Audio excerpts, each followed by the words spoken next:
Remix.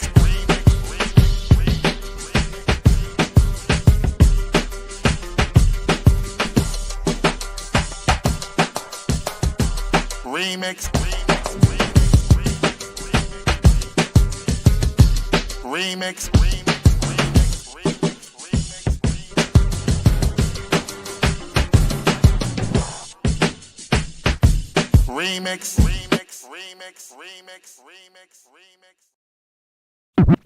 Hot damn, here we go again. Hot damn, here we go again. Hot damn, here we go again.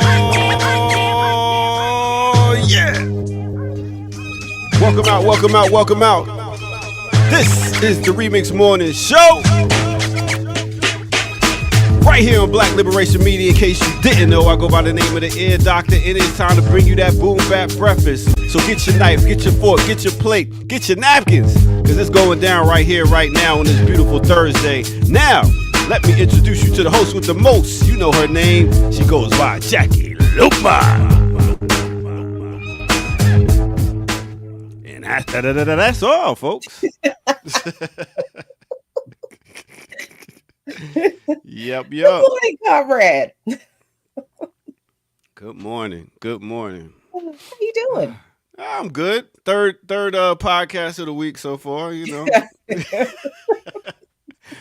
Yeah, all of this is kind of bleeding into each other. I gotta put History Rewind up on Wednesday, then remix on Wednesday, remixed on Thursday. Then I had an interview yesterday at 1:00.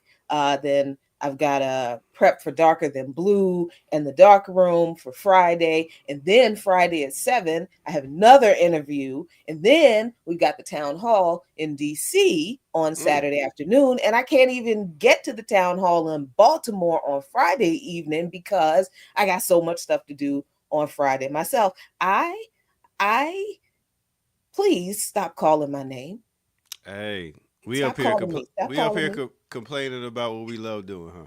I know, right? Nobody believes. Nobody who knows me believes that I'm upset about this. Everybody like, girl, please. Yeah, this is what you do. It is. It is what I do, and I do love it. To tell you the truth, I do love getting in a room full of people or just talking to one person and telling them things and hearing from them. I didn't know that. That right there for me is like, oh, okay. If you didn't know that, guess what else you didn't know? No, Ricky, I said stop all the blood clot crying. It's like we doing what we love. What are we talking about here? You might as well, since you talking that chat, you might as well just come on the show, Ricky. You know what I mean? But big up to Ricky and her moms. I know they dealing with some things, so big up to them. I was just about to say, very glad that everything has worked out all right, and mad, blessings and healing thoughts and prayers and however you want to call it. We love y'all. So yeah, she's a tough Caribbean woman. Her mom, them. Yeah, and I really I want to shout out my friend Lene DeMoy and her family, who is experiencing a really tough loss today. Okay. So just want to let you know, Lene, love you. Talk to you soon. All right. And Claude, come on in now. We here. You know what I'm saying? What's her name? What's the name? Claudia. That is true. Her name is Claudia. Yes. It's Claudia? We call her, yes. Because we got American tongues. We don't. Yeah. Okay. Just like Ajamu's name is actually Ajamu, but and I tried, but he answers to everything. So I'm just like, you know what, whatever, man. But we call Claudia Cloud, and that is why we call her Cloud, because her name is not Claudia, it's Claudia. Oh, I thought she just comes and dims people's lights, but I guess not. She's not a cloud. Big up anyway. Yo, I love how your mudcloth background is just matching with all your outfits. Like, did you do this on purpose? Because yesterday you was killing them. Today you're killing them. I don't know. What do you mean? Do I do this on purpose? You just woke up like that, huh? Let me What do you find out. what is doing anything on purpose, darling? Oh, excuse me. I thought I was in an episode of what was that with your girl Diane Carroll? Oh, X dang. What was she on? No, it was Falcon Crest, it was Knots Landing, it was Dynasty. Dynasty. Dynasty was Yes. the oh, me and Mama. Woo! We did not miss an episode of Falcon Crest, and then Diane Carroll was on. She was on Dynasty. Yeah, Yes, Dynasty. Because she was when going she. against your girl. Oh, She was like, clearly I do yes, yeah. Beluga Wells. That's a Oh my God, scorched. The me and champagne is scorched. we lived for that. We lived for it. Yo, Up in that she apartment in Southeast, pretending to yeah. be bougie. Darling, pass me another Schlitz bull. Of course, mommy. Here you are. Yo, you talk about the queen of throwing shade. She was Woo. on it, Diane. Oh man, she was like one. Woo. I'll Yeah, forget the white chick name that she would go against all the time though, man. Oh, Lord man. have mercy. What Y'all was know in the chat room, but definitely that was a good battle oh, right there. I remember oh my Blake gosh. Now I Carrington. gotta look it up. See, Alexis. It was Alexis, wasn't it?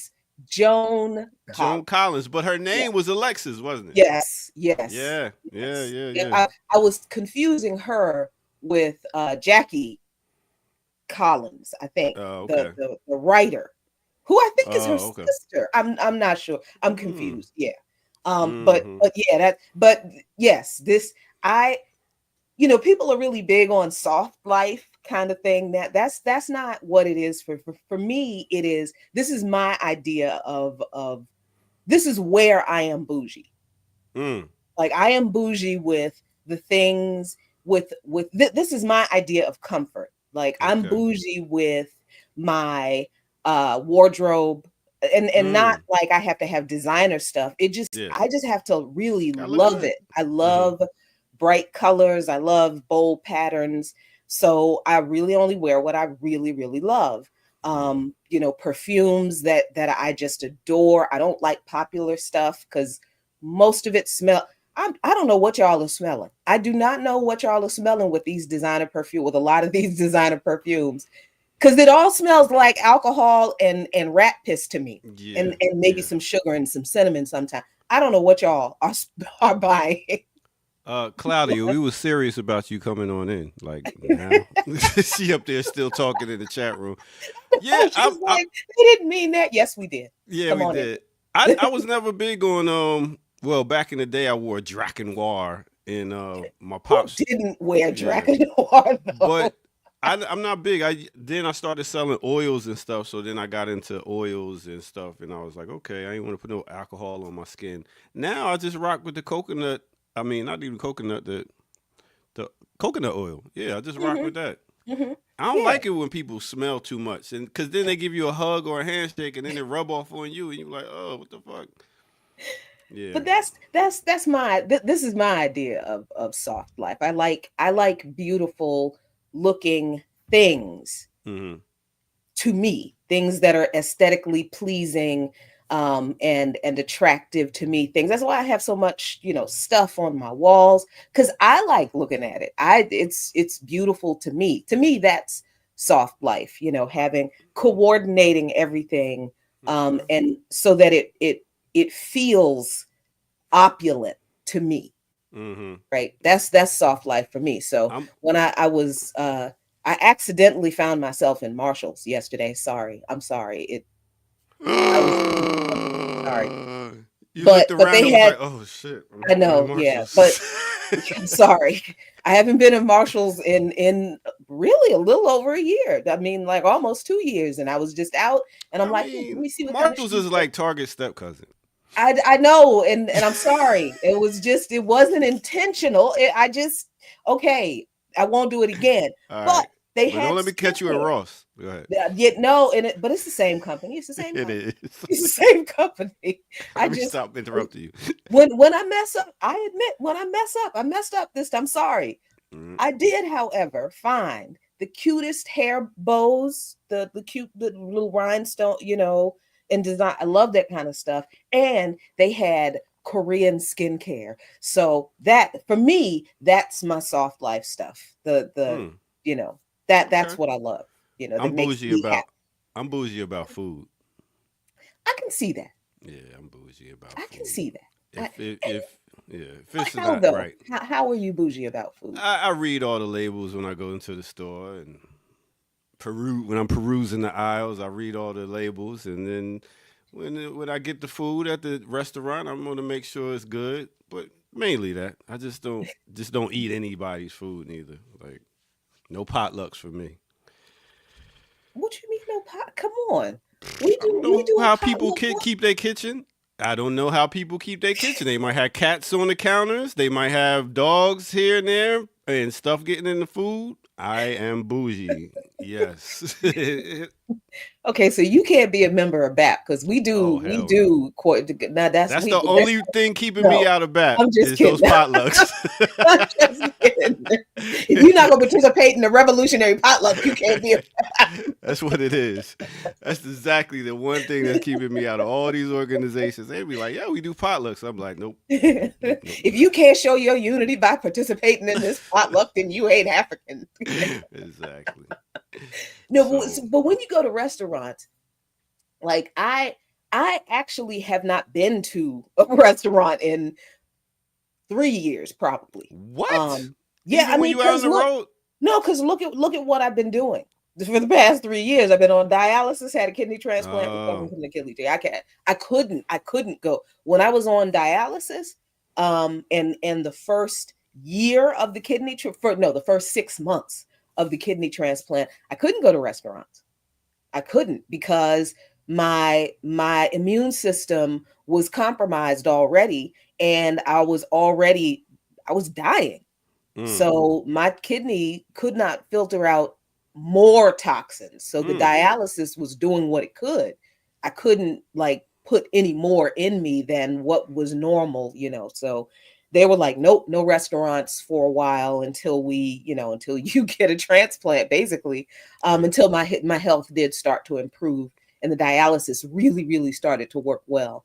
But still, they were like, we really want to make sure you are healthy, very, very so just bear with us now. Give Okay. us so then 6 months after the transplant, they were like, all right, you're doing really well. You can go ahead. But I am so used to being really careful about what I eat that I don't like I haven't done fast food in a while anyway.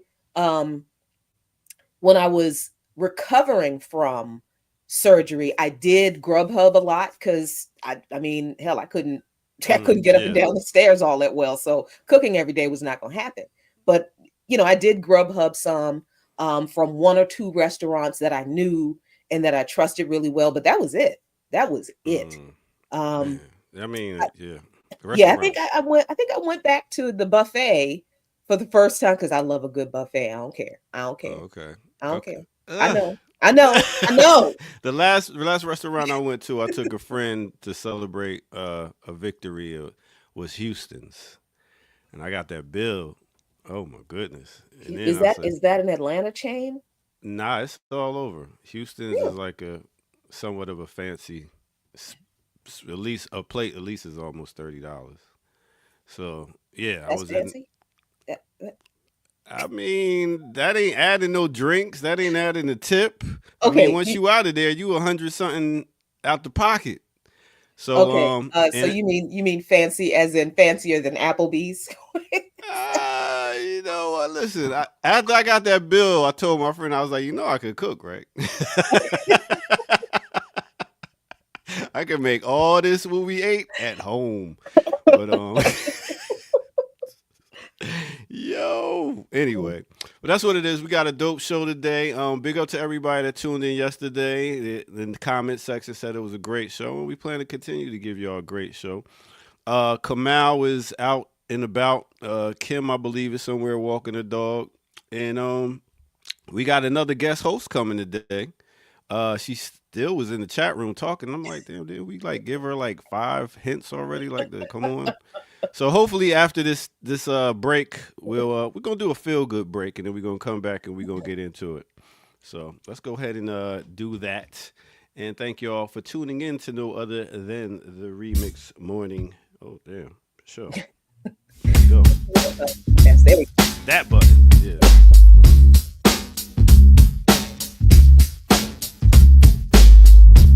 All right, what's good, everybody? Welcome out, welcome out. The sun is shining, the weather is sweet.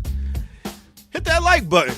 You know what I'm saying? While you hitting that like button, also subscribe if you're new to the channel. You can go to patreon.com, and there is where you can become a member and see footage that you would not see here and some other things. Also, I got another mix that I put up there recently. You can go check out that mix. It is Movement. Yes, it's a nice mix to get you going.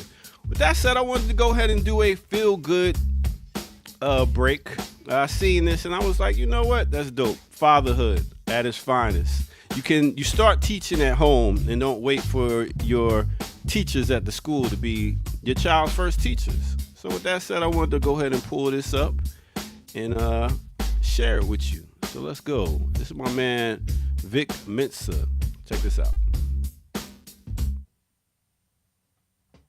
Basically, back in the 1960s, directly after the Congo declared independence from Belgium, the United States staged a coup d'etat using a Louis Armstrong concert to imprison and assassinate Patrice Lumumba. They sent the CIA in. See, Patrice Lumumba was a Pan-Africanist. He believed in uniting all of the continent and seizing our resources. You see, the Congo's got all the precious minerals. For the past 60 years, they've kept the Congo in constant chaos so they could just keep extracting and extracting copper, the cobalt, the coltan. And the reason we could take this video with an iPhone is because of the Congo. Tesla, Congo. If Africa's ever going to be free, we're going to have to completely eject our colonial masters and seize by force all of our resources, all of our minerals, and your generation is going to have to be the one that does it. No pressure. But my generation, too focused on what an alligator in Australia is doing on TikTok to stage any meaningful revolution. I believe in you, son. You ain't even one. You're a real black power baby. Yeah. Yeah. There you go. That's what you talk about. You start education at home. Big up to Vic Mensa, continuing to put out conscious music. So MC that we can stand behind is actually out here doing some things. All right, with that said, let's go ahead and get back to it right here on the Remix Morning Show. Damn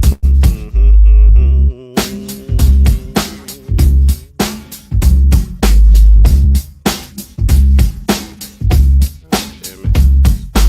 Why ain't this thing working? Wait a minute. Oh, there we go. It happens. Yeah, look, hey. This is not CBS, so Nah. we don't have that kind of bankroll.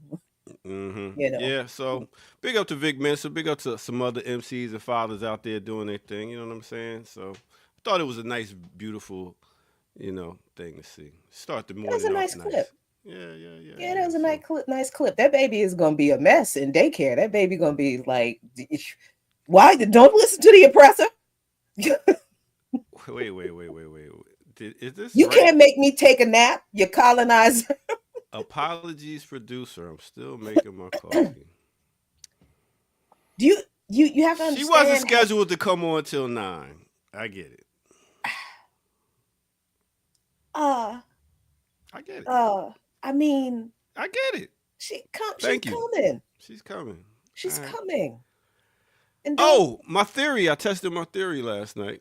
What theory was this? About not blazing any trees and having dreams. Oh, so what happened? I did last night, and I still had some crazy ass dreams.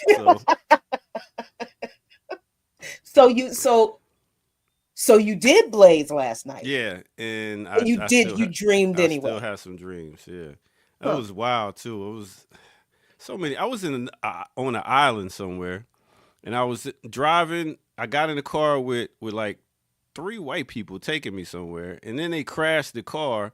And then when the crash happened, they turned black. And then they turned black, and then they was acting like they was really hurt. so they could get some type of check. And I was in the car like, well, fuck it, I'm gonna get some of this check too. So, and then it got out the car, and the next thing you know, we started walking. It was wild.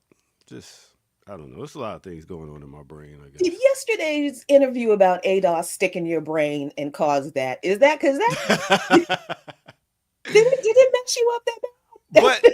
But I did break down my dream from yesterday, and I called my brother, and he was going through some stuff, so I was able to help him out, send him a little something. Wow. And then I called my sister because she was in the dream too, and she told me some information about my dad. I thought my dad had a side chick, and it comes to find out that he didn't have a side chick. His next door neighbor had the side chick that I thought was his.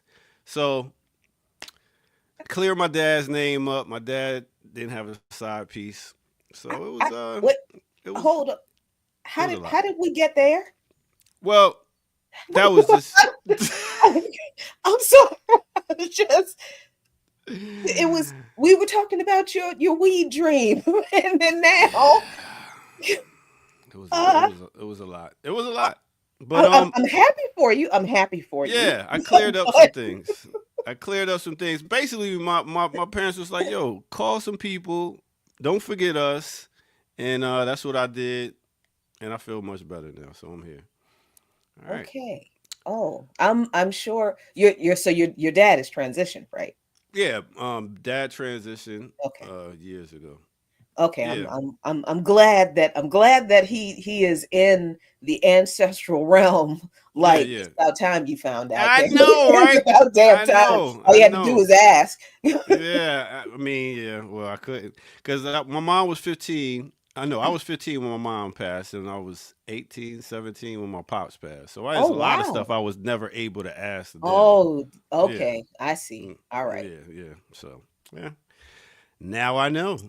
Big Okay. up, Pops. Well, I ain't had no side chicks neither when I was married. I don't. So. I didn't want to. Okay, good for you. I'm just. I'm a one woman man. You know what I'm saying? And I appreciate that because that's what I would tell people about Abdus. Who Too else? much work. Too much work. See, and I knew that man. Nuh-uh. He's like, no, I gotta remember the lie I told you, so right. I can mess around with somebody else.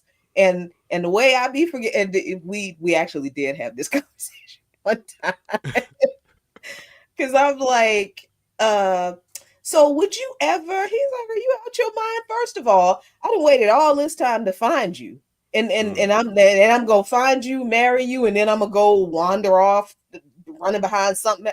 I'm too old for that shit, Jackie. I'm too old for that shit. And you a lot already, Jackie. So shit. It is. He's just like, and then I gotta lie to you, and I can't lie to you because you always catch me in lies. But I gotta lie to you. Then I gotta remember the lie I told you, and I can't remember shit. He's like, nah. Why? How can I cheat?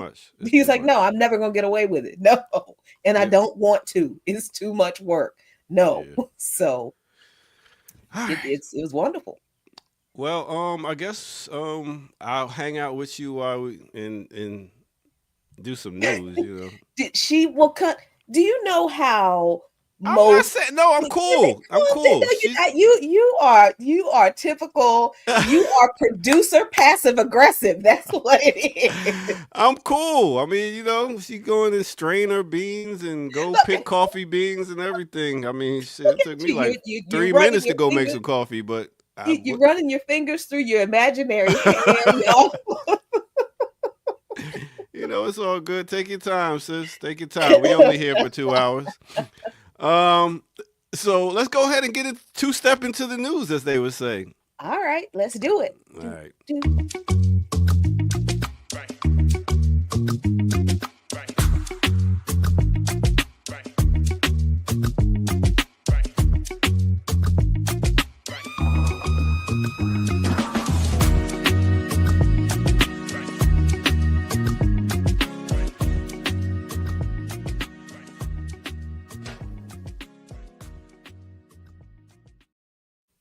My Kim impression. Well, thanks everybody for coming out to all our remixers This is the Remix Morning Show. Make sure you do hit that like button, subscribe if you're new to the channel, and tell a friend to tell a friend it is on again every Tuesday through Friday, 8 a.m. to 10 a.m.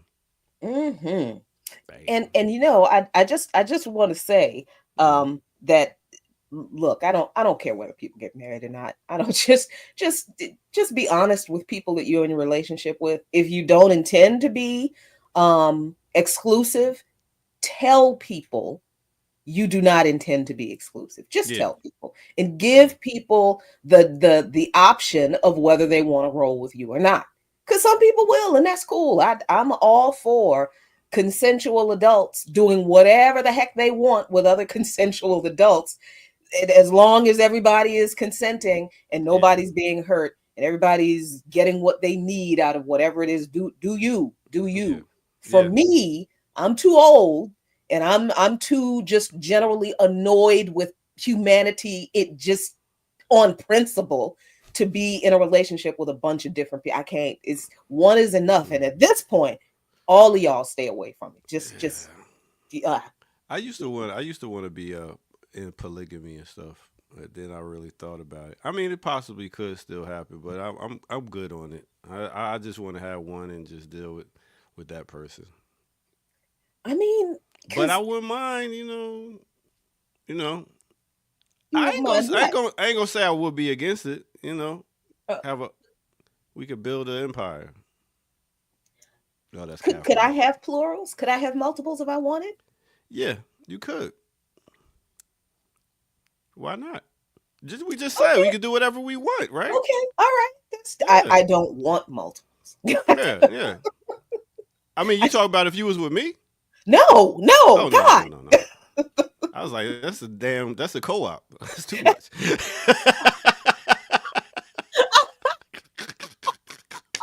Oh, Jesus.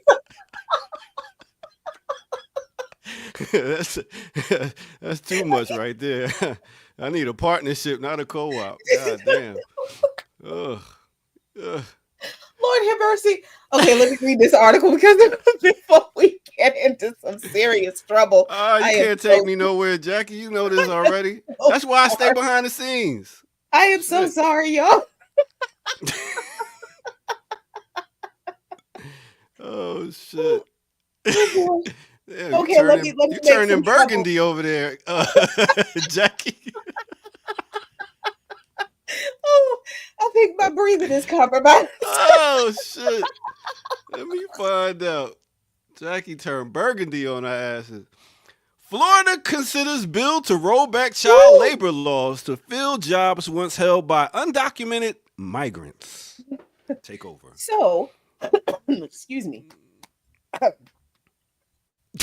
This weather is messing with my sinuses, man. Oh, Good yeah. grief. Pollen ain't no joke. So, the conversation we had yesterday about folks taking folks' jobs, who are not taking folks' jobs, makes this article very, very timely. Because remember, this is not a new phenomenon. A few years ago, in some states, conservative governors rolled back child labor laws a few years ago so that teenagers and preteens are eligible to work in places like warehouses, food processing plants. And so that has already happened in some states. This now is very interesting because this allegedly is directly connected to this immigration issue, this mass deportation issue that people said they welcomed. Oh, everybody wanted the immigrants to go, especially the ADOS FBA folks. Yeah, deport them immigrants. We're going to call ICE on the people. Okay, Florida considers this bill. And why? Why are they considering this bill? Florida lawmakers are considering major changes to state child labor laws that would loosen restrictions on when and how long teens can work as the state braces for a shortage of migrant workers under GOP-led immigrant crackdowns. Now, let me be clear. Let me be clear right here. I am not giving legitimacy to this argument because this argument is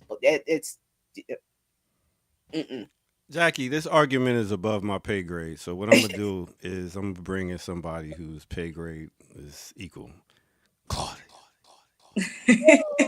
Cloud. Please. Yeah. Claudia. Exactly. Thank you, Claudia. Claudia. And Uh, Cloud, I need you to explain to Ear Doctor the importance of coffee in the global South. no, yeah. I was gonna say, so these coffee beans are from the Sacred Valley of Cusco.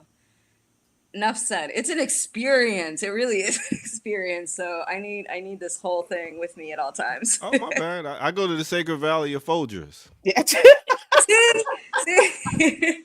Erica's Folgers comment was correct. The Folgers crew got way too much to say for my See? liking. Uh-huh. Yeah, it's always the most basic ones that got the most smoke. Yeah, yeah. So anyway, I'm glad to see you, Cloud. Thanks so much for hopping on. This story about this situation in Florida with DeSantis about to relax child labor laws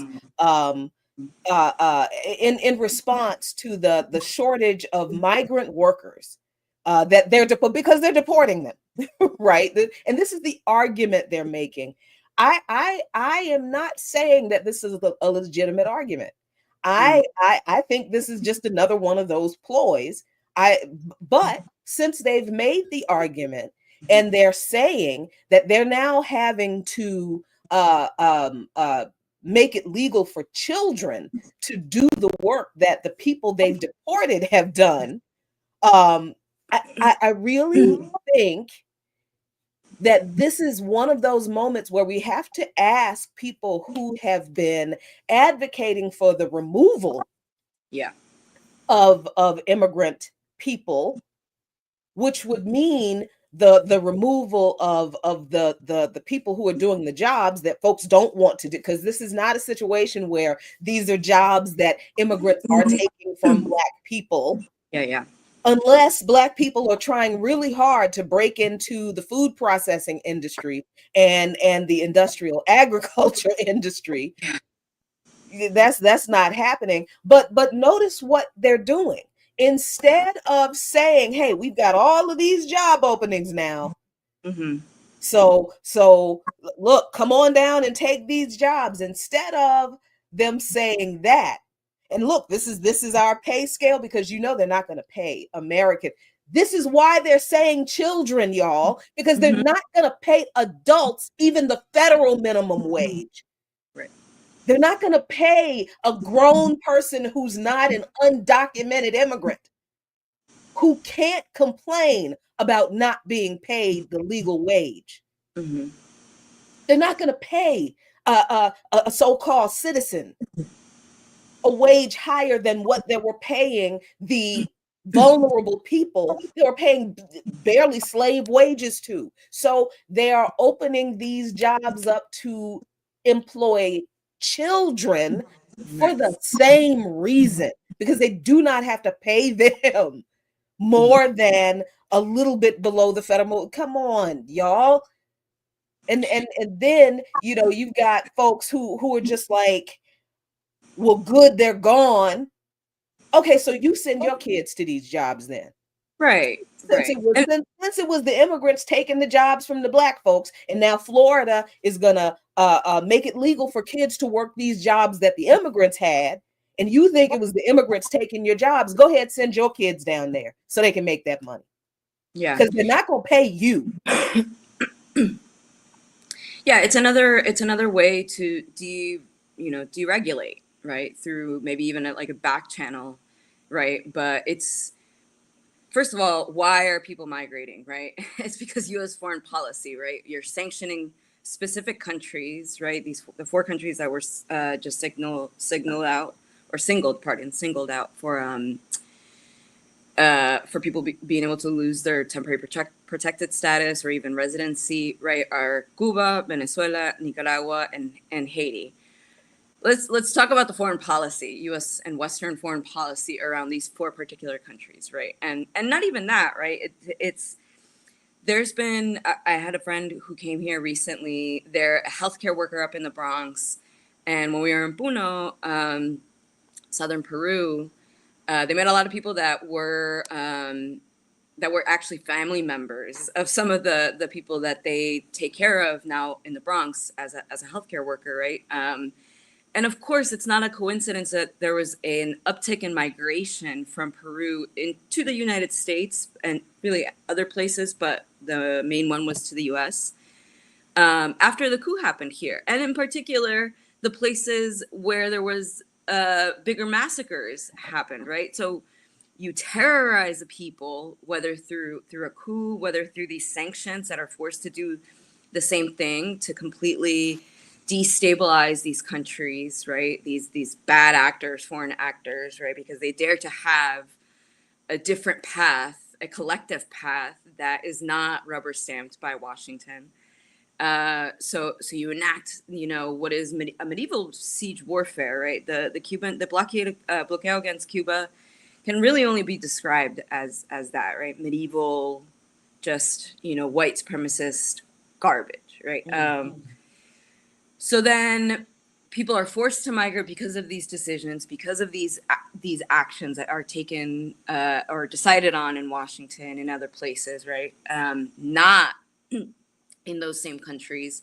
People are forced to migrate, and then they're between an imperial rock and a hard place where they don't have papers, perhaps, right? Or they have to get in through a tourist visa but then overstay your visa, right? Which our family had to do that, right? And then to get them back of the line is 30 years. It took our family, really just me, took me 30 years to get residency, right? And that's a fairly common story in terms of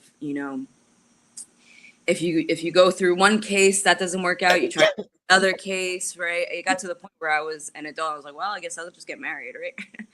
And it happened, but it's a lot. And then so for then people, migrants, right? People that are forced to leave their countries because of U.S. imperial policy to then be super exploited within the belly of the beast, right? And then taken to a third country to be locked up in a anti-terrorism supermax prisons that they're likely never going to get out of, and atrocious human rights abuses are going to happen there, right? I mean, this is what the U.S. Imperial Core, this is what Washington dictates, this is what that produces, right? But again, I think this shows, right, the imperial boomerang, that it's going to come back to citizens. It's going to come back to everybody. It's not going to, they're not going to, as you say, pay folks even the minimum wage, which hasn't changed since 2004, right? Maybe since, right? It's still $7.50 or whatever, right? Yep. So, yep.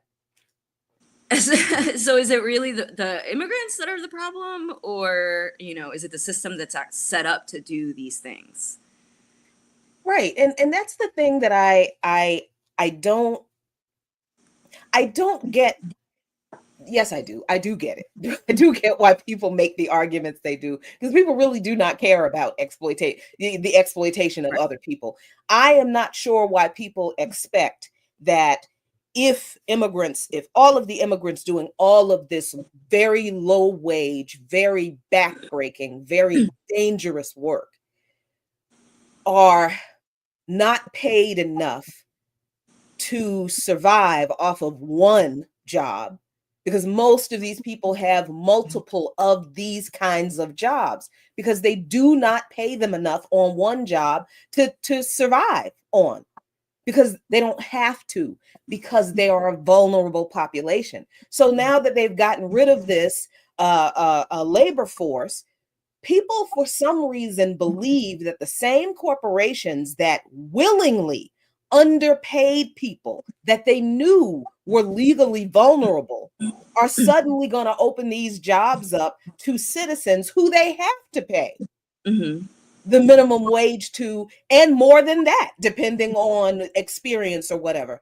I am not sure why people think that if all of the immigrants are gone, then the jobs that they are going to get are going to allow them to live a better life than the immigrants were not able to live. I do not get this whole push from marginalized people about getting rid of the immigrants to take those jobs, when the jobs that the immigrants held were exploitative, damn near slave-like jobs. And why the hell do we want anybody else being forced to do that kind of work and then turn around and say we should be doing that work? What the hell?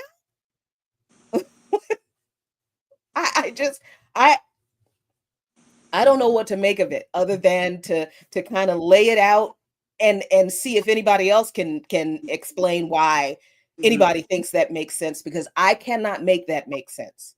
Right. And I don't know how we have the conversation about illegality and migration while people have that weird kind of thinking at the same time. Because I don't even think we can have the conversation, Clow, about the ridiculousness of migration being illegal, right? That right there is like, do people not understand how absolutely ridiculous in a very colonial white supremacist kind of way that is? You know what I mean? Yeah. I mean, even with their, Western international law, every human being has a right to seek asylum in any place and any port of entry, right? Actually, going up to the border to seek asylum is legal. And those are, it's not me. This is the Western rule of law, international law that they have carved out for themselves, right? So, but of course, right, and I think in BAP, right, when we talk about people-centered human rights, as compared to this like liberal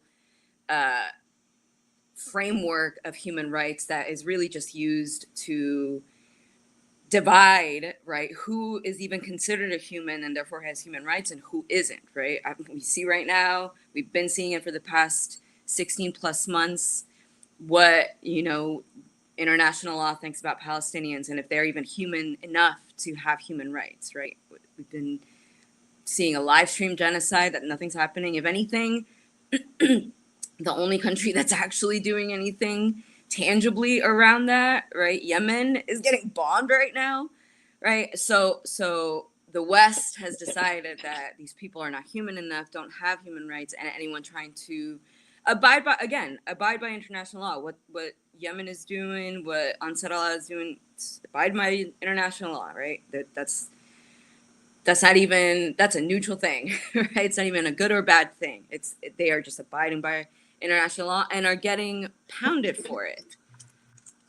So under this framework, then it makes sense that, yeah, of course, right? You've pushed out this excess population, right? You've corralled them back either to third countries that have horrific prisons and supermax prisons, or back to their own country, right? If that, though, because people are just getting corralled into Salvador, into that anti-terrorism CCOT supermax prison, and not even a lot like that also is going above and beyond any sort of international law or treaties or anything. That's when has that been done en masse, right? In these numbers, that has been done before, but not in these numbers. So then what happened to those folks there? Who is responding for their human rights there, right? Certainly not the Trump administration, certainly not Bukele, right? I mean, and then I want to ask you about why Trump chose El Salvador to send people to, because I didn't know a lot about this CCOT thing. And I know most people didn't know about it and why it's important. So if you can explain why he chose that, why does El Salvador have such a facility in the first place, and why Trump chose it? But I want to be sure I don't miss questions, because I like questions and I like to try to answer questions. So D Infinity asked, so why defend these people being exploited? Why aren't people demanding these people get citizenship? And why aren't people calling out the factory owners and farmers for labor exploitation? Have you not heard us say those things over the 2 days we've been having these conversations? Haven't we called out the fact that it's the corporation's fault? Right. Haven't we called Yeah. out that it's the government's fault? Haven't we made it clear that it is not the fault of the people being exploited? It is the fault of the government and the corporations who are colluding to exploit these people. Didn't we say that? So who are you asking? Why aren't we saying these things? Yeah, and most people have cases that are ongoing, right? I literally said just before, it took 30 years for me to get my residency, right? So what makes people think that some of these people don't already have cases in immigration court? These cases take years to get through. But what are we expecting people to do, right? Yeah, I don't know. Maybe, it seemed like those questions were just to get emotional response. And you know, I get it. This is an emotional kind of issue because it is an issue of survival in a capitalist system. Right? Because if you don't have a job, you don't eat. If you don't have a job, you are homeless. You are literally living on the street. And that is not always a condition that exists in a lot of other countries. Even countries that are not as developed as the United States, where you know your ability to exist as a human being with some level of dignity is not, you know, not entirely tied to whether you have a job or not. Because if you have family, that will, you know, take up for some of that. And so there are questions of culture, there are questions of different societal traditions and mores. There are questions of different government economic systems and the kind of social safety nets other governments have, even the less developed countries compared to what this country has. Because if this country had a stronger social safety net, then a lot of these issues wouldn't be issues. But we wouldn't be worried about other groups of exploited people taking shitty jobs that they can't even survive on. Mm-hmm. And then we turn around and we don't care about how those people are exploited. We have been calling these issues out the whole time. Yeah, and so, you know, say then and maybe quit back, right? Like, what are you doing to make sure that your government isn't forcing people to migrate? What are you doing to organize against the blockade in Cuba, against the sanctions on Venezuela, against the sanctions on Nicaragua, against the multi-security support mission and ID that they want to make into UN peacekeeping mission, right? Like, let's go to where it starts, right? What are you doing to fight your imperial government's policies that force people to migrate, right? So maybe that's actually, I think, where where people should be focusing on. I don't know. And I don't know. The follow-up comments are like, "Oh, the point is, people have been fighting these colonists for hundreds of years. This isn't new." No one said this was new. No, I'm not sure why points are being made that were not actually expressed by anybody in this conversation. But we have addressed these issues. And what do y'all want us to say? We understand what this. You're not educating us on the nature of this fight. We are organizers. We're in this fight. We understand the nature of this fight that we are in. And I have to echo Cloud. What are you doing in this fight? Because you're just kind of stating the obvious as if we don't know these things. We do. We have talked about these things repeatedly. But so about El Salvador, Cloud, why does El Salvador have a terrorist prison? I guess that's what they're calling it. This huge supermax kind of facility. And why did Trump choose to send people there? Yeah, well, I will say Erica Keynes and myself have a piece Black Agenda report specifically about this, right? Prison imperialism and making the connection really between what the U.S. is exporting its system of carcerality, I guess, to other countries, right? They are then taking that baton, right? And Bukele happily, right, took that baton to say, I mean, in these past couple of years, right, El Salvador had some of the worst crime rates, particularly violent crime rates. And actually, a lot of that comes from where did a lot of these gangs originate? In U.S. detention centers, right? And let's be serious, right? Like in any sort of prison and detention centers, there's a pecking order there, right? In which these prisons, these gangs, whatever, these groups are forced to exist, to survive within that really violent atmosphere of being in prison, being in jail, right? So MS-13 starts out in these U.S. detention centers. People, after however long in these detention centers, go back to El Salvador. Often they were from El Salvador, but it was throughout mostly Central America, I guess I would say. Right. And so instead of dealing with the root cause of why people are forced to migrate, whether it's right, for example, in the case of Ecuador, right, dollarization and economic subjugation to the US has really plummeted the economy in a lot of ways. So then people are, underground economies exist for a reason, right? People are pushed into underground economies. Right. And that's throughout the world, right? So in order to deal with that, Bukele, announces this like massive anti-terrorism supermax prison. There's been several reports on it through, I'm not sure if it's Human Rights Watch or I'm sure some of the big NGOs have done reports on it or have studied it, but they're massive human rights abuses. And it's easy for, again, citing that piece, right, is the idea being to export our prison system. And again, as with imperialism, right, we spoke about it last time I was on, this like idea of cultural imperialism with malls popping up everywhere throughout when I was in Guayaquil, right, speaking particularly about Ecuador, but throughout the region, right, the U.S. likes to export its systems of control, whether it's through the prison system, through border enforcement, right? The deal that, and this was AMLO, right?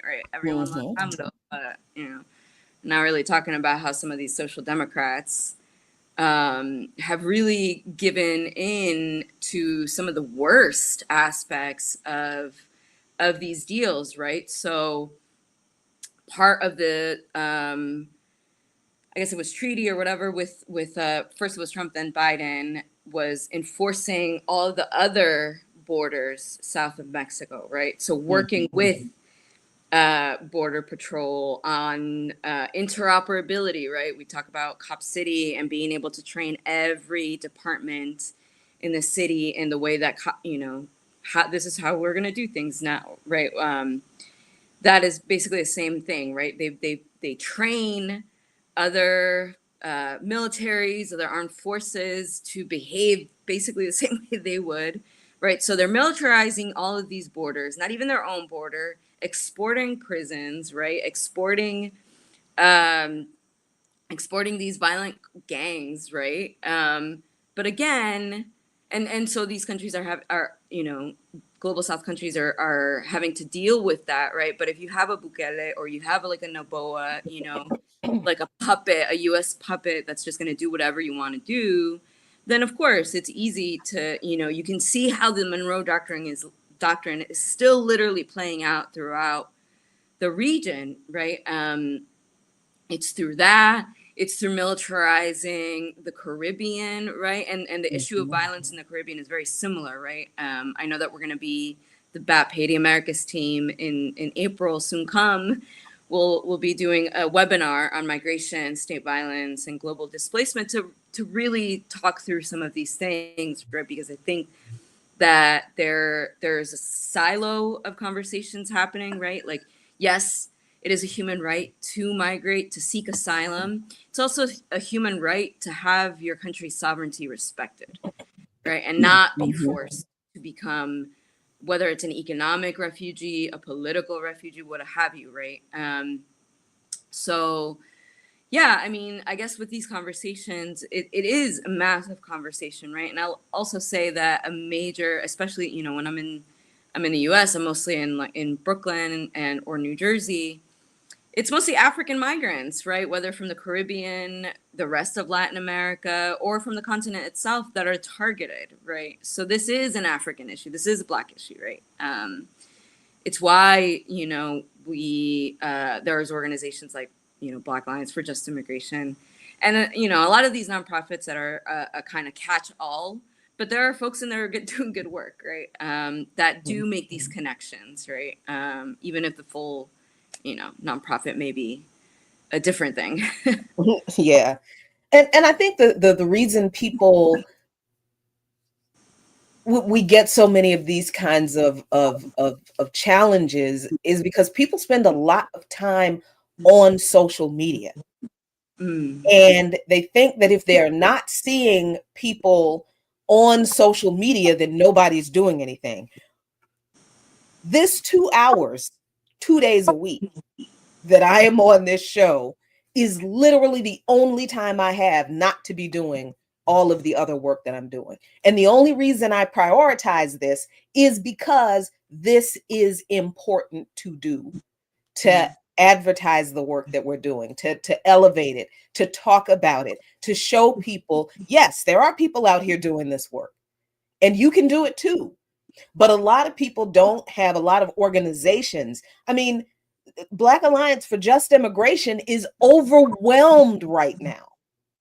Overwhelmed with cases and supporting people who are being targeted by ICE, and all of those people are not, because you know how they're rolling.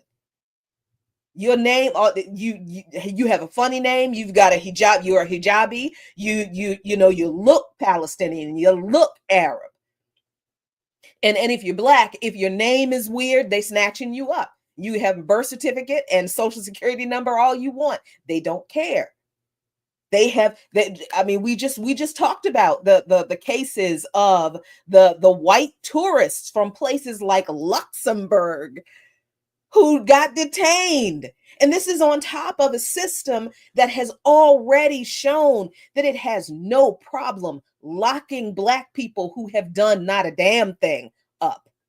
So I don't know how people think that a birth certificate and a social security number will keep them from getting snatched up by ICE when a birth certificate and a social security number didn't keep us from getting killed by local cops.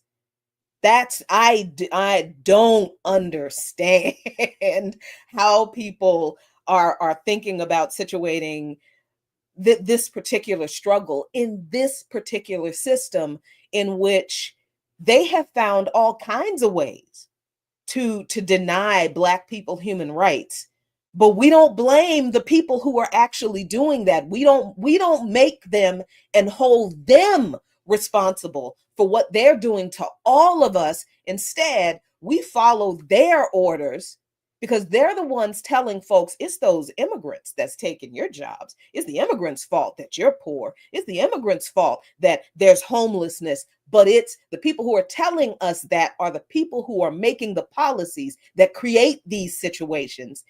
And we don't pay any attention to them. We don't give them half of the smoke that they deserve. We give their other victims all of the smoke, and that needs to stop. It needs to stop right now, because we're not going to, these people are going to kill us all unless we deal with these divisions among us that is created by this right-wing system that wants us to be divided and ineffective. This division works for them because we are spending all of this time deciphering and decoding and trying to figure out and trying to win our people back when we should all be fighting them together. So, unity. Give me a chance to say I was gonna say You sometimes, you know, defying with. I mean, you just don't let me. I mean, I think men Like and I be women. wanting to. think men and women speak a little different. You just take away all my joy. It's like we speak in a straight line, and I don't care. Y'all go in a circle, and finally get that. Don't leave, Jackie.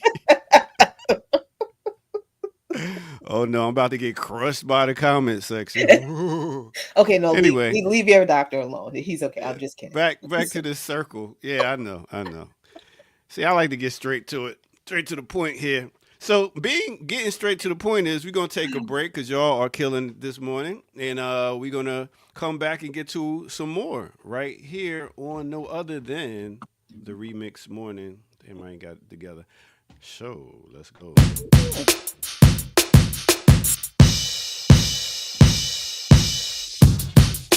You know what it is. It's time for a remix on the remix. Let's bring it back.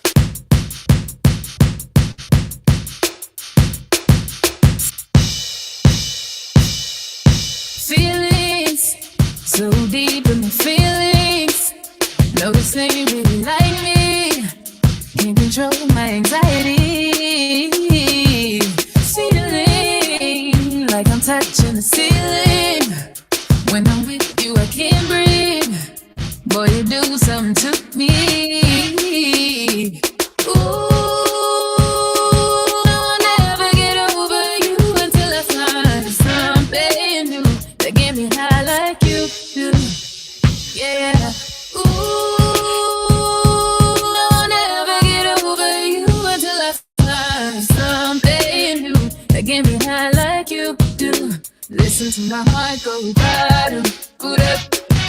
Beat-it-da-da, boot up, and my heart goes bottom, boot up, beat-it-da-da, it just won't stop it. Okay, let me take you to a time and place. Let me take you back to 1987 with my man LL Cool J off his album Bigger and Deffer. Name of that song is Candy. Mixed with a little bit of 2018. It's your girl Ella May off her album Ella May. The name of that song is Booed Up. Man, you wondering where can I find that song? Well, let me help you out. You can go and check out Organic Blend. Let me get this out of the way so you can see the whole thing. Organic Blend. Yes, it is on there. So go cop that. A bunch of blends like that, R&B and hip hop. So rock out with me and check that out. But while you're here, hit that like button, subscribe if you're new. And go to patreon.com, become a member over there, get footage that's rare. And you can also donate where, you ask? At blkliberationmedia.org. Yes, please do that and continue to support what we are doing here so we can support y'all. All right, with that said, let's go ahead and get back to it. And I will go ahead and put that link for the Organic Blend in the chat room. Wouldn't leave her for nothing, only a crazy man would. That's why I had to tell you that I'm feel good. About Claudia. What? Cloud. It's Candy, but I was trying to rhyme it. Oh no. So Anyway. when am I getting my cumbia mix? I've been asking for 2 years. Really? Mm-hmm. How long did Ricky ask for her mix until you finally did it? Wow. Or have you Rick, done it? what mix? Man, let me tell you. See, hasn't she been asking for a soca mix?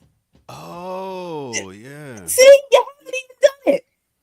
I forgot. You know, people usually pay me when they want me to do mixes and stuff for them. I You know what? You know slipped what? my mind. Sir. No. That is uncomradely behavior. Get it. I told you I ain't I with didn't the see a co-op. PayPal for that mix. My bad. I'll make sure I get on it. Anyway, let me go work on it right now. Yeah. Yo, welcome back to the Google Remix Morning Show. Yeah. Yeah. Look, we have to stay on top of our producer because he be forgetting our demands.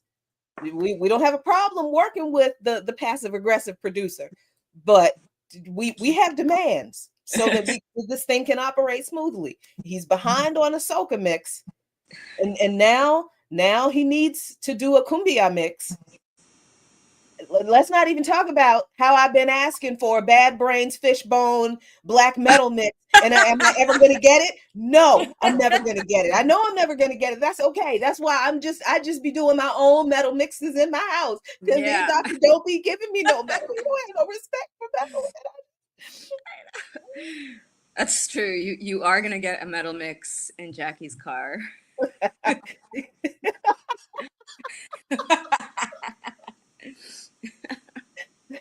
It's true. I mean, if you're in DC and we have to go anywhere and you know, I offer you a ride, please know that when you get in my car, you are going to hear either metal or reggae or gospel. There's nothing else. There's nothing. And mostly it's probably going to be, if it's during the week, it's probably going to be metal. If it's in the morning, if it's really early in the morning, it might be reggae. The gospel, it just kind of shows up whenever the spirit hits me. It'll be Metallica, Seven Dust, Nonpoint, Flaw, Andre Crouch, Tremaine Hawkins, Slipknot. That shuffle be working. Ancestors all around the car, they're confused. One minute they're dancing, the next minute they're like, "Oh, come on, no, not that." So yeah, you're gonna get that if I give you a ride anywhere. Yo, thank you so much for hanging out with us today, Clow. And we were just going to have a standalone interview with you, but thank you for hopping on and being a guest host with us today. But we wanted to talk to you about an interview you recently did that you reported out for us in Black Agenda Report. And this is very important because despite what a lot of people understand, you know, because what's going on in this country is it's a lot. It's worse. Most people have not seen anything like this. So I understand everybody is hyper focused on what's going on at 1600 Pennsylvania Avenue, but there's a lot going on in the rest of the world that we need to know about too. So what happened? First of all, how did you get an interview with former Bolivian President Evo Morales? Please tell us. Yeah, well, so this was done maybe a month after, about a month after the assassination attempt against him in late October of last year. That had happened through journalist connections to one of his former, I want to say one of the former diplomats in DC that was there during Evo's, I think, first presidency. And I've just maintained contact. You know, organizers, I think there's also another thing that I kind of want to, you know, maybe talk about with organizers and just with the work that we're doing, right? Oftentimes, I think if people don't see you out in these streets, right? They're like, what kind of work are you doing, right? I know that accusation is oftentimes levied against us, right? But against myself personally, against our citywide alliance and BAP as a whole, right? Like, what are y'all doing? What are y'all doing, right? One, I think, aside from mobilization, which is a tool that we can use, certainly, I think often less talked about is the relationship building and maintaining those relationships that is really at the heart of the work of organizing any sort of communities, right? If you're not maintaining relationships with people that belong to mass-based organizations that are able to, you know, move a good quantity, a good amount of people, maintaining these relationships is really important. So for the past 2 years, right, whenever it comes to anything in the region, specifically around Peru, right, I'm obviously very interested in defense of lithium, right? So that's been a point that I've made sure to stress with my contact. And the comrade's name is Cristian Velasco. He's in La Paz, based out of La Paz, but and was, I think, one of the former council members or in MAS, right? But as you say, right, there's been this there's been kind of an internal strife within MAS that has certainly now just busted open and is now full on electoral and really now in the streets war between the different factions. And if you just see it as that, it's just, you know, an internal issue. This is just the left is eating itself, right? But certainly we understand that the US is not going to be far behind, right? So in developing these relationships, long story short, in developing these relationships, I was able to get a virtual interview with Evo about a month after the assassination attempt. They had made comrades in the what was formerly, I mean, there is still a movement towards socialism. And the whole thing is MAS IPSP, Movimiento al Socialismo, Instrumento Político para el Pueblo, right? Like political instrument for the sovereignty of the peoples. Which is to think about, right? Organizing yourself as a political instrument to ensure the sovereignty of the people. Like, we're nowhere near this level of organization, but at all. But you know, it's really amazing to see where people have, right, like this revolution that you can say it was, right, Evo is just one person, but he is a symbol of this cultural revolution that has happened, right? And I really do say, like, whenever I go, I've been to Bolivia now multiple times. You speak to anyone in the street that's selling you gum, taxi driver, everyone understands the political nature of what's happening. Everyone can, like, very much tell you, like, yes, the US is definitely behind this. And especially Elon Musk, right? What did he tweet out after the coup in Bolivia in 2019? We'll coup whoever we want, right? That is still very much stuck in the reality and memory of Bolivians, not because it's a historical thing, but it continues to happen, right? So end of October, there's this really chaotic assassination attempt against Evo.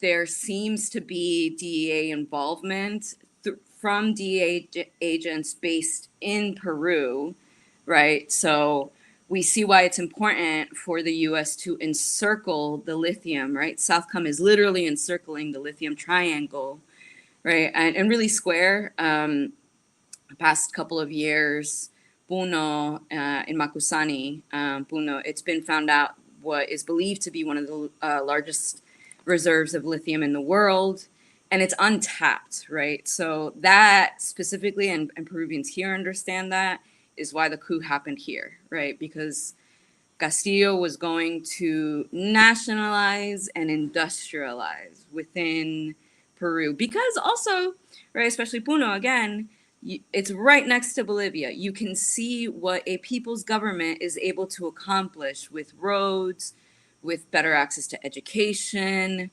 healthcare services, right? You can see where yes. My kid self is very is very, very pleased. So you can see Clout is our Carmen Sandiego. It's true. Yeah, I think I said the other day at a Haiti America's team meeting or one of these meetings. I can't. I'm always in meetings, but I was like, I'm like Communist Dora the Explorer. But so you see that, you know, Southcom is encircling the lithium triangle, right?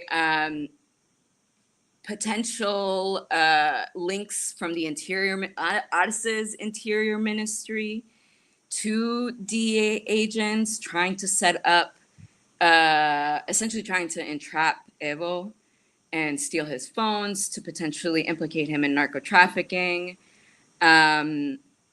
I actually need to follow up with with getting those audio tapes, because I think it busts open the myth that some of these, and I'll just say it, because whatever, some of these journalists, right, that are work aside social movements but are not themselves organizers and don't maybe understand Mm. the political objectives of using Oh, media as a tool, and rather, see where the money's coming from, and instead just flipped over to Arce's side. Yeah, some people really rode the Evo wave all the way to a Serena Shim award, and now are trying to open up a bar with Arce's buddies. So I'll just leave it at that. okay. I'm gonna need the tea after the show, but I have a I'm suggestion. guessing. I'm guessing who. Oh God. Okay. Oh yeah, we already Anyway. know. We already know. Yeah. Some of these bricks Okay. out Let here, me let me move on because I can. Ooh, I didn't need to know that. So you had this amazing conversation with Evo, who this is not the first time the empire has accused of being a narco trafficker, right? right? Right. That is like the blanket accusation Yeah. for Always. progressive Central American leaders, that the U.S. want, and not just Central, because they said that about Maduro. They've said that about Cuban leaders. It's always narco trafficking, and this country is the biggest crack house on the planet. It just really is, because Yeah. China is not. They're not getting us hooked on fentanyl. The U.S. is getting us hooked on fentanyl. So what did Morales say about the assassination attempt and the connection to the attempt of what you just described about the encirclement of the resources? Yeah, I mean, and this conversation that took place virtually, I think we were on Zoom for like maybe an hour, and we could have kept going because there was just so much to talk about, right? And he has such a rich understanding of the historical, right? Like, and I've said it multiple times when I've been here, right?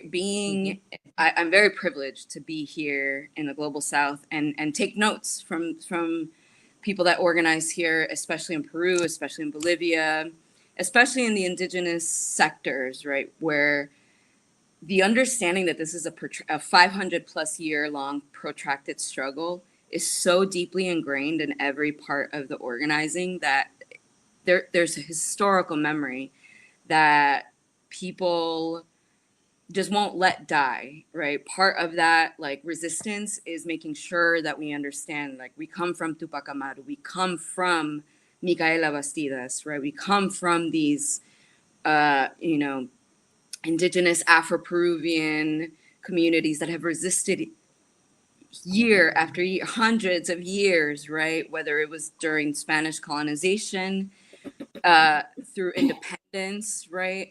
When Lima then takes over Spain, and essentially that becomes the new Spanish Empire, right? It's still modeled after colonialism, right? So it's neo-colonial entity, but that people are still struggling against these similar structures and same structures, right? These are adopted through this colonial process, and so this particular conversation was really interesting because he goes back to start talking about the Monroe Doctrine, right? America for the Americans, and it's really North Americans, right? Mm-hmm. He talks about, and maybe the more important one for this region, the Plan Condor, right? The Condor Plan, which essentially was an anti-communist purge during the military dictatorships of a lot of these countries in the Southern Cone, right? It was Argentina, Chile, Bolivia, right? A few of the other countries as well. I don't know. I think Uruguay and Paraguay were involved as well, and also the doctrine of national security, right? So he talked about how nationalizing the lithium in Bolivia, or just nationalizing resources in general, was to the U.S. considered a national security threat, right? And they still consider it that way, right? If you look through, and I'm going through the 2025 Southcom posture statement now, which doesn't really, it's very similar to last year's, and a lot of them are just copy and paste. Certain things are changed, but right, China and Russia are the primary evil in the region, maintaining what they say, maintaining sovereignty over our hemisphere is the primary goal, right? So this is why you see the Caribbean, right, being militarized, the Panama, all the way from the Panama Canal down to the southern cone of Chile and Argentina, is the Pacific Ocean and coast is just being fully militarized completely, right? New bases are opening up all along the Peruvian coast, right? Noboa is ramming through in the Ecuadorian constitution the ability to have foreign military bases, right? We see what, Trump basically just is trying to have the re-own the Panama Canal, right? Through BlackRock, though, right? Mm-hmm. Mm-hmm. But that's the plan, right? They're militarizing the Pacific, the Caribbean, everything for an eventual war with China, right? I think that's probably what you could see is the biggest, really the biggest thing. It's not even an eventual war. It's happening, right? So I think in speaking to him, particularly about this, was they understand that as like we know what time they're on, and so therefore we know what time we need to be on, and organize ourselves in that way, right? But so, and I definitely hit the lead here, right? We hit the lead here, but this was a lead up to meeting him in person last month. Or earlier this month, actually, because I went to Bolivia for Carnival, because part of the reason that I'm happy to be here in the region during this time is the Carnival time, right? So, and in Peru, Candelaria and Puno, that's one of the most colorful ones, and Oruro, specifically in Bolivia, I think is considered the most colorful carnival in the region, right? Wow. So it was really, really beautiful to be there. But of course, being an organizer, I'm like, well, I'm here. Right. I should reach out to people. Right. There's no such thing as a vacation. It's no. Hey, I wonder who I can talk to while I'm here about things. I was like, wait a minute. Let me figure this out. And so I was able to, I met, our contact there, Christian, in person, met a couple other folks that we had worked with previously, this human rights lawyer that's based in La Paz that has been helping out quite a lot with the families of the martyrs and injured here. And in fact, I'm like, just thinking about the follow-up, I'm like, oh, I need to get back to her about this. Thinking about ways to bring a lot of the injured from the coup here, because they still haven't gotten any medical treatment, or they have to get that on their own, right? The state is not getting them anything. And so obviously, and a lot of these people are, poor indigenous campesinos that, now no longer can work because they have like 50 rubber bullets in their bodies, right? And a lot of these were like young men that were like the primary breadwinners in their family, now are not able, are just bedbound, right? So thinking about ways to bridge, one, Cuba's need for our solidarity and dollars, right? And soles, whatever the case might be. And then also getting these folks medical treatment. So potentially thinking about bringing them to Cuba to get that treatment that the Peruvian coup government, backed by the U.S., is not going to provide them, right? Okay. So that's a potential thing that we'll be, working through. And then after what seemed like several days, maybe longer, of back and forth trying to coordinate with Evo's scheduler, I was able to confirm going to Cochabamba and meeting him in person. Of course, I'm not a hunted political leader, so when I get there, they're like, hey, other things came up. Do you mind waiting another 2 days? I'm like, of course. Right? Like, what am I gonna say? No. But it was, great to stay there. One, right, as I'm there writing up one of my last bar pieces, right? So I'm like, well, I have to work, so that's fine. But then also going to see all the carnivals that the small towns have for themselves, right? They're not these big, massive parades that the big ones in Oruro are, or in Puno, but they're just like, people still come out, right? So like, I was having a blast, right? I'm like, this is my first time in the Amazon, like, hell yeah, right? Having the food there. It was really amazing. But what was honestly amazing to see was, okay, so you get to Cochabamba, then you go to Chinaota, right? Which is maybe like 2-3 hours out, in like a minibus. So then Chinaota is this town, maybe township, I'm not entirely sure. It's a very small community outside of Laucaeño, which is where the base of the Cochabamba Trópico is, right? So that's where the Radio Casachuncoca is located, right? And the massive town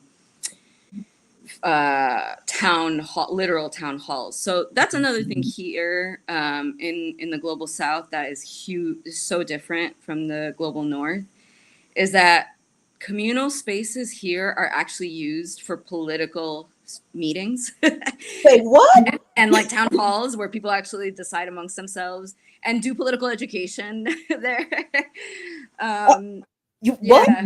Yeah. You mean political education is public and communal, and people show up and learn things, and that's why people in other countries have a stronger grasp on things like the exploitative and evil nature of capitalism, the horror of imperialism, and really? Yeah. And I mean, we're in the global south where, the effects of that imperialism are hitting us the hardest. So we are forced to know these things, right? Because it's what's happening to us. But again, right, using the analysis of internal imperialism and colonialism, like, it's happening up there too. Like Washington, D.C., Flatbush, Brooklyn, like, none of these places are, escaping that reality either. It's just a different side of the coin. But I digress. People in the global south are organized. And it is a relief to see that when I'm here. So Laucaeña is completely cut off.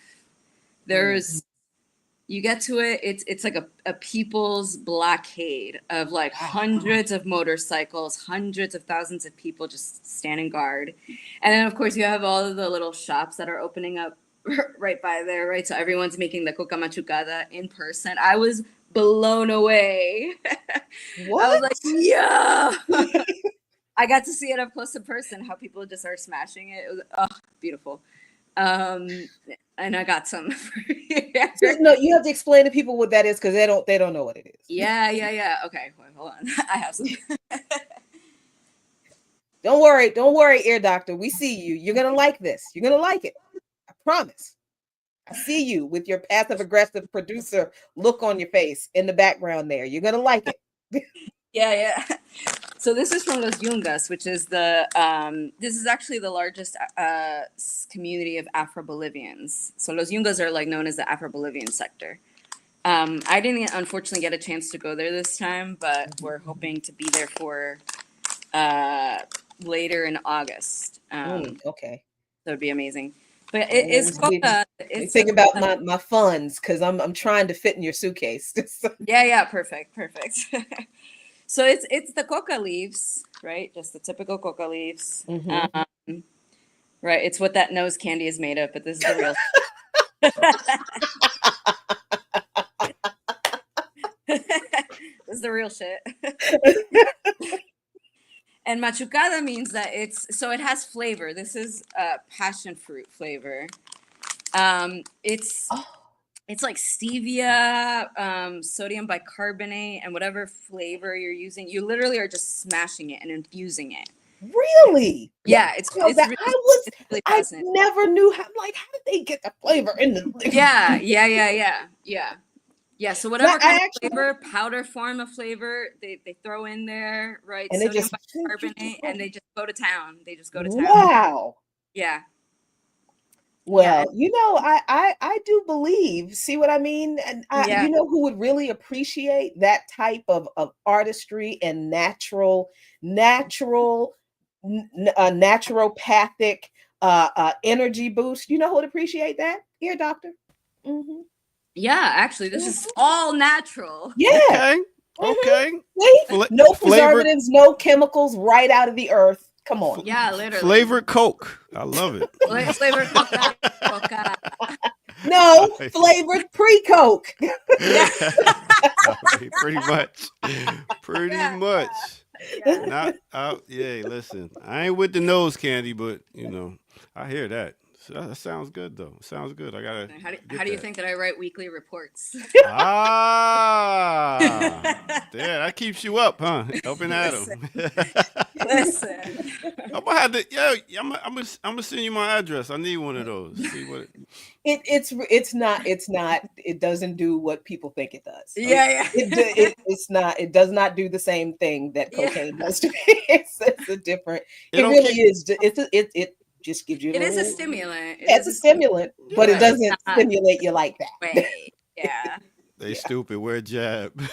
No, literally. He's the one making sure organizing the delivery from here up there. Didn't we get him some one time? Or was that was Whoa. Kamau? That was Kamau. Boy, Kamau try anything. He's like Mikey. He'll eat anything. Yeah. Mr. Pizza Parlor. Are you serious? I mean, Did you just talk about how Kamau gonna try anything, Mister? Go ahead, do the mix. Don't. all right. I'll go ahead and get to our break, and we're gonna come back with some more right here on No Other Than a Remix Morning Show. Let's go.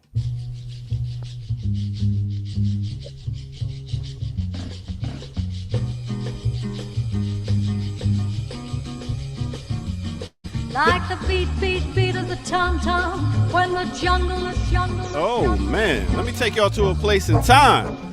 First, before I do that, hit that like button, subscribe if you're new to the channel, go to patreon.com, become a member over there, get footage that's rare, and yes, go to blkliberationmedia.org and donate, don't hate. Now, I know you couldn't wait, so let me investigate on the new Artist Spotlight. Now, who are we going to spotlight? Well, if you ain't see the thumbnail, you should have, because that's probably what got you here. With that said, let's talk about Lena Horne, or let me say Lena Mary Calhoun Horne. Yes, singer, actor, dancer, civil rights activist. She been doing this for a while. She started off at the Cotton Club, then made her way out to Hollywood, Broadway. She was also known for her civil rights work. She actually used to go to the army and perform for the troops, but you know how they would separate the troops and put the blacks in the back? She would go and be like, well, let me go to the back and sing.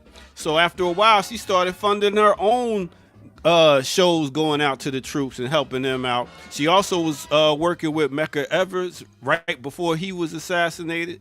Also, what she did is she was at the Big March.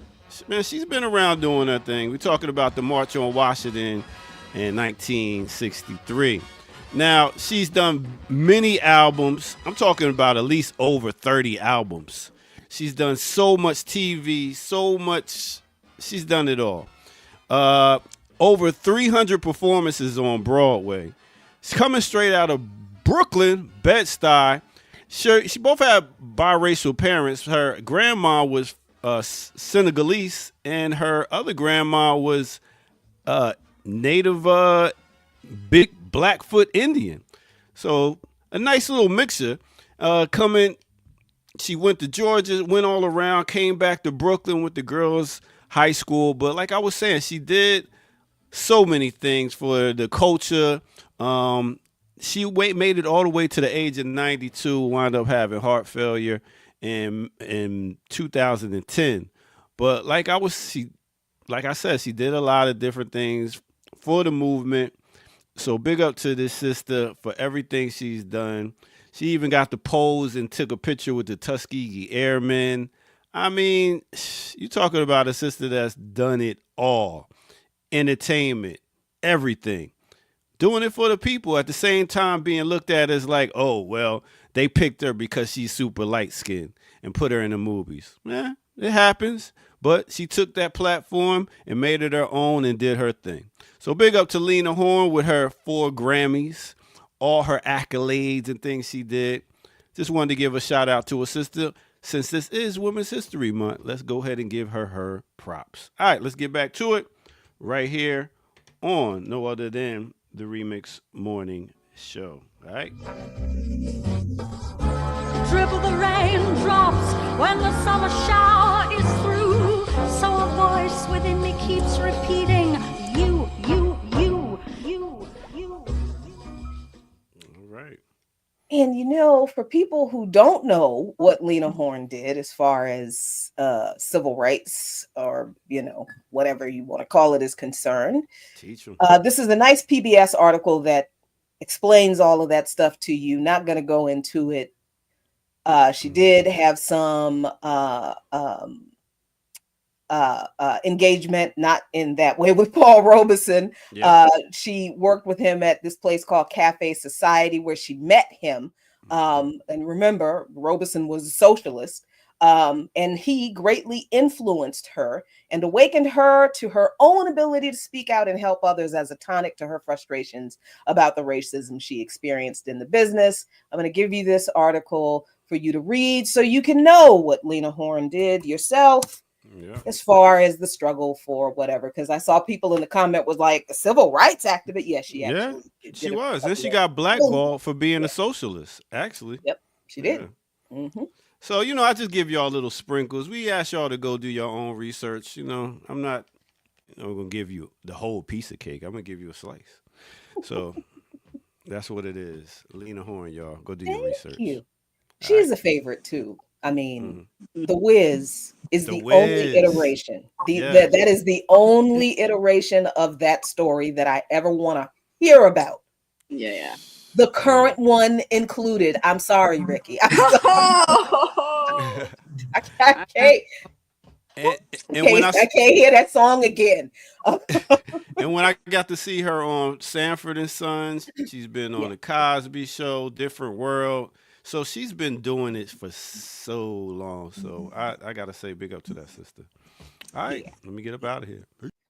Yep. Ricky gonna kick my behind. I know. I was gonna say, enjoy that call. I'm gonna go downstairs and refresh my coffee. She gonna be in the kitchen, like what you say about stirring your coffee. I made your coffee for you, comrade. Yeah, don't play with that. With Ricky. Yeah, I'm just kidding. I'm just kidding. Yeah. I've actually not watched Wicked. Because I am not a fan of musicals. I've been to Broadway shows. Yeah. I've seen The Color Purple on Broadway. I do want to see The Lion King on Broadway. Yeah. I'm in for that live Broadway experience one time. Yeah. Just so I can say, okay, I experienced it. Yeah. Okay. Is Matilda still on Broadway? I would totally go see Matilda. I mean, I like that kind of, you know, to say, okay, I did that. Like I went to see Phantom of the Opera when it came to the Kennedy Center, like what, 20 years ago, probably, because the guy who was playing the lead was a big deal. And I'm like, all right, I don't care about the Phantom of the Opera, of the opera, don't care. But I figured it is a big deal in the theater world. So let me go see what it's all about. And it was an entertaining evening. but what I did enjoy, which I don't generally like operas, but I had to go see Aida live. And that is just something that I think even if you are not an opera fan, if you are an African, it was just an amazing experience. But like theater is just kind of not it's not something I would like choose to do as a form of entertainment. It's like, if the opportunity is presented for me to experience something, then okay, I'll do it. But it's not like, oh, I such and such is in town, I gotta, yeah, no, I'm not. Yeah, yeah. I And have I don't know what that's about. It's just, that's just, yeah. it's just not my thing. That's all. Yeah, I have a lot of friends that are theater kids, and I'll go see their things, right? Like, oh, I did the choreography for this thing or whatever, so that's cool. But unless it's like I know you and I love you, I'm probably not gonna go see it. I'm not a theater kid. Yeah, I mean, like and that is like the thing. Every time I've gone to the theater, it's always been with friends. It's Yeah. always been, hey, let's have a night out and my first thought is always, you two. I gotta do this again. But it's like, all right, let's go. So yeah, I'm down for the friend experience, but it's never something that I would do myself. Now, Kennedy Center has a summer free art series that's called Millennium Stage, or the tickets are very inexpensive, and they have really great artists, and some hip hop artists, and some really great jazz artists, singers, and that kind of stuff I will go to, because it's Yeah. and they got go-go, they'll highlight go-go every once in a while. But yeah, I'm theater, plays, opera, kind of not my, but I was not a theater kid. So Yeah. I do think that is where that kind of thing develops. You Yep. you get involved in that kind of thing when you're a kid. And I think that's great, but that's just not my thing. Mm-hmm. Yeah, I was hanging out with mostly the band kids.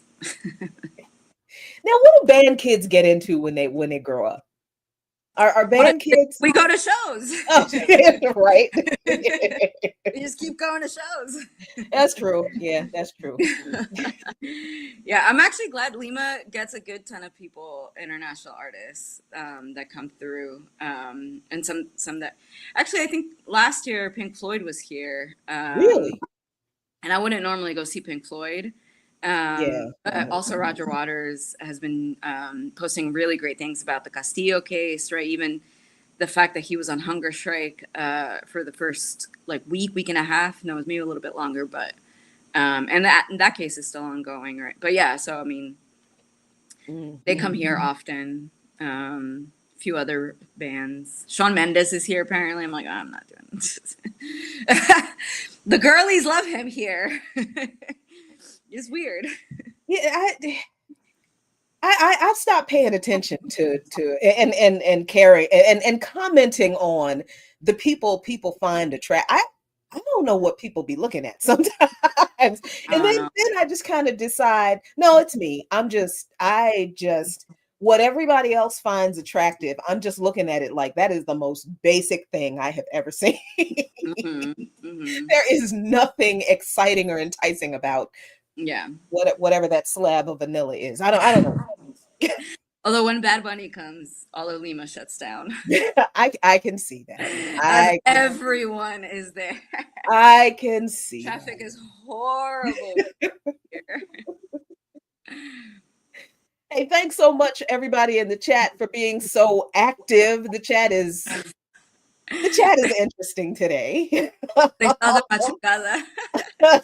chat is interesting every day, but particularly interesting today. And I think this raises a very interesting situation that I want to ask you about, Cloud. As an organizer, what do you do? What do you do when you're trying to talk to, because very often we have opportunities where we do get to speak in front of a bunch of people, right? And we'll do teach-ins, we'll do webinars, whatever. We're invited to speak on panels. And for whatever people think about it, we are saying these things that we're saying on this show. We say these things over and over again all day long, every day, all over the place, right? This is literally what we're saying here is nothing new. This isn't special stuff that we have saved up just for you. No, this is what we do all of the time. All that when we're not here, this is what we're doing and saying. So surely you come across situations where you're making a point, you are laying out the facts, you are exposing the contradictions, and you are explaining the situation as it actually happened to counter the narrative that you know people have gotten that doesn't give them any of the truth. And you still have people who are ignoring everything you're saying because they're sticking to whatever it is they believe, that you are actually giving them the information to help them undo. Well, how do you deal with that? What do you do in a situation like that when you're telling the truth and people just want to keep believing the lie? Yeah. I mean, it's a process, right? All of this is a process. It's not going to be one conversation. It might not be, I mean, hell, I'm still trying to convince some of my family members, right? That the system doesn't, right? The system doesn't isn't helpful for us whatsoever, right? That the reason that people are forced to migrate is because of right-wing dictatorships here that are funded by the U.S. in the West, right? Hold on. I'm sorry. What there? Yeah. Because of what? Right. Right-wing dictatorships backed that by are funded by the U.S.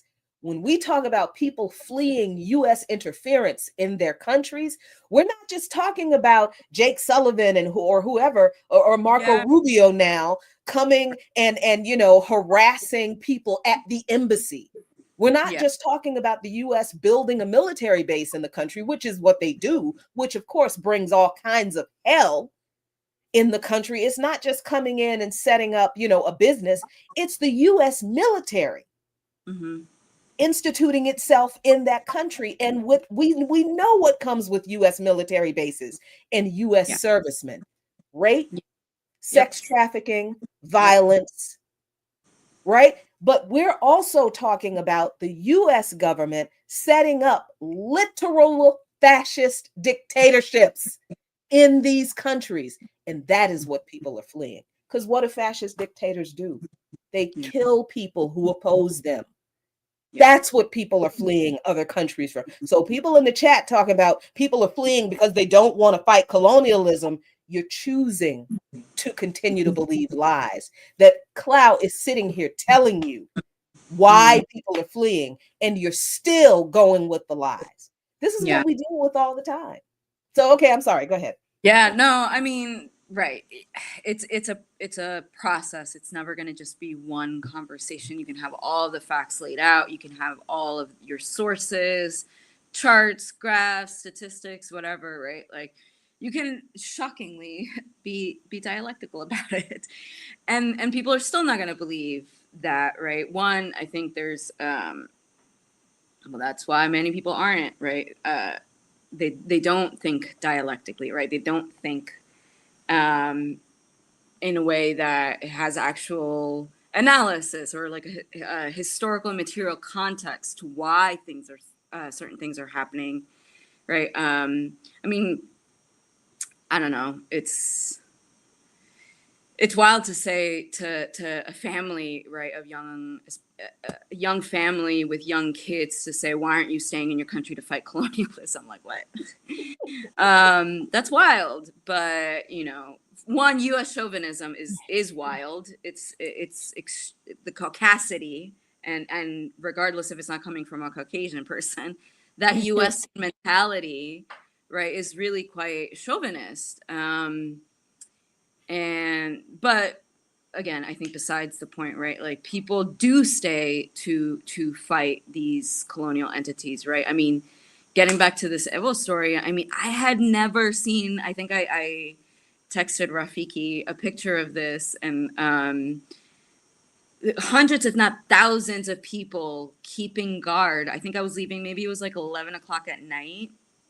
Hundreds of people, if not thousands of people, keeping guard as like a popular security front to. I mean, and right, like there's a literal assassination attempts against Evo, but it's not just against Evo, right? He is symbolic of this cultural revolution and this popular revolution, right? That, I mean, people don't just in the thousands come out all day. I was walking, I had to walk through 3 different checkpoints, right? Showing my ID, showing the interview that I had already done with him, and showing that I had um, been speaking to his scheduler, right? And of course, I'm like high up in the Amazon, deep in the jungle. Like I wasn't getting any service. And this Also, is I'm sorry, the checkpoints that you were going through, this is the people this is protecting the him. people. This is the people protecting him.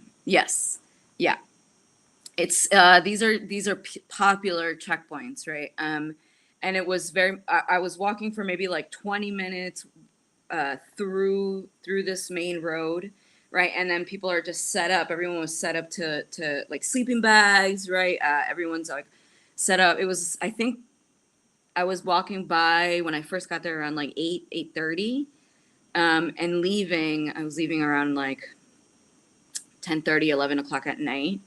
Most of the time I was waiting, but I did get about like a good 45 minutes with him, just like sitting down and like both of us eating our oranges and exchanging, different, just, yeah, mostly talking about, and I think we do this wherever we are, right? Not just talking about our politics, our analysis, but the actual work that we're doing, right? These are the campaigns that we are working on. This is, right, so I spoke obviously about the Zone of Peace campaign, and specifically the network that had just launched, the U.S. NATO Out of Our Americas network. Again, because I'm in Bolivia and because that particular struggle is really around not only, but a massive part of it, maybe central part of this is the lithium that not just the U.S. and Musk want to get a hold of, but also the internal neo-colonial class that now we can include Arce in that, right? Selling out different parts of his government in appeasing U.S. Dictates, right? Part of the, I'm forgetting which part of the energy sector he's starting to partially privatize. Right. And then I think it started maybe like end of last year. It was not right. And Bolivia is in a massive economic crisis right now. Right. The dollar to Boliviano is like, on the informal market, is like 10-1. Right. So you see a lot of this. Right. And I think I think seeing it up close and personal, I was like, oh shit, this is how corruption can really take hold, right? Because especially people that are making dollars or euros, right, are able to take advantage of that lowering of the Boliviano, because then they can exchange it for more, right? And so people, there is a literal like material benefit for some, and this is usually the upper middle class, and really Vende Patria class, right? That is willing to, right, sell out Bolivian sovereignty for quite literally an extra buck, right? But right now, Bolivia is in a horrific economic crisis, and I think a lot of that has to do with just even kind of what we were saying before, right? The different like deregulation of the state, right? And shrinking the state and stripping away of the state that provides programs, right? So when I spoke to Evo, but even when I spoke to like literally everyone, the young comrades there, right? Just everyone that's there, they understand that part of what the current government, Arce's government, is doing is that process of neoliberalizing the state, shrinking the program's state, right? So when there used to be subsidies for gas or for food, that's not happening anymore in some instances. Although there was like a back and forth because one of these subsidies programs is so popular. So if Arce tries to touch that, it's, it's a no-go. And even when I was there were blockades, right? So it actually, that also elongated my trip. And then even coming back home, what elongated my trip even more was there was torrential downpour in certain parts of Cochabamba, from Cochabamba to La Paz. So what would have been a 7-hour bus ride ended up, I had to go to Santa Cruz, which is maybe it added a full 24 plus hours to my trip. So I was really cranky when I got back to Lima. My back was killing me. Wow. But because of the torrential downpours, the roads were messed up, and there was a huge line of cars and trucks and buses just stuck there for days, right? And so you see all of the different failures of the current government that is just basically saying this is all these are all the failings of Evo's government that now we are having to deal with, right? But a lot of things, it's just trying to shift the blame, right, to one another. But of course, Evo currently doesn't have any state power, right? Right. You can argue he has organizational power for sure. Right, but not state power to He's not able to liberalize certain parts of the Lithium national plan, right? ARSA is, right?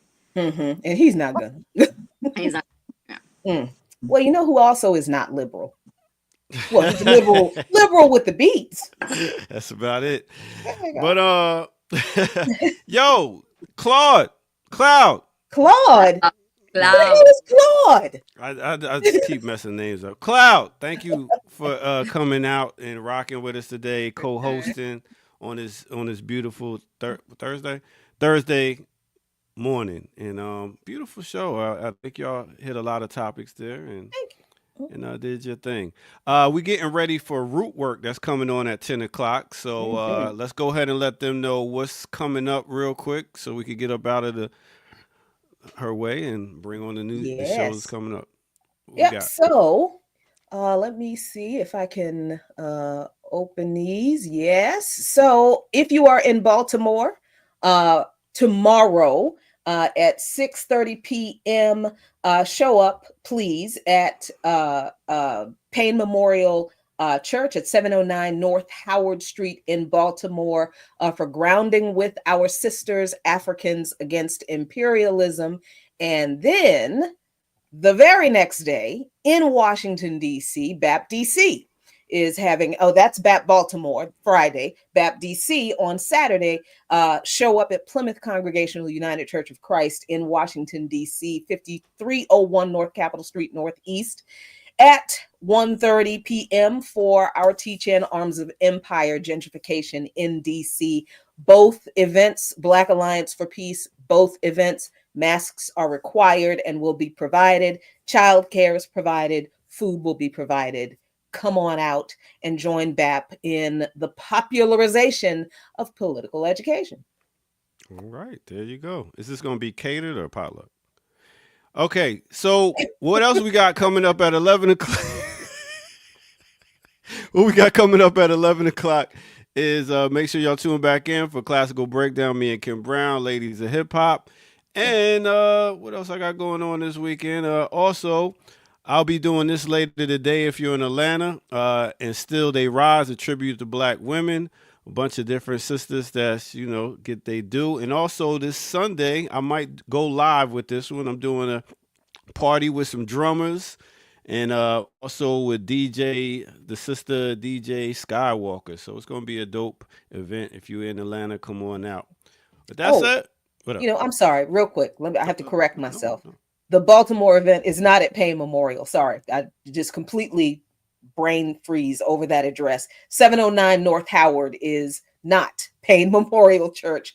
It is the former Nomu Nomu, but now it is Rafiki Morris's gallery. So while you're there, check out that man's art and buy some.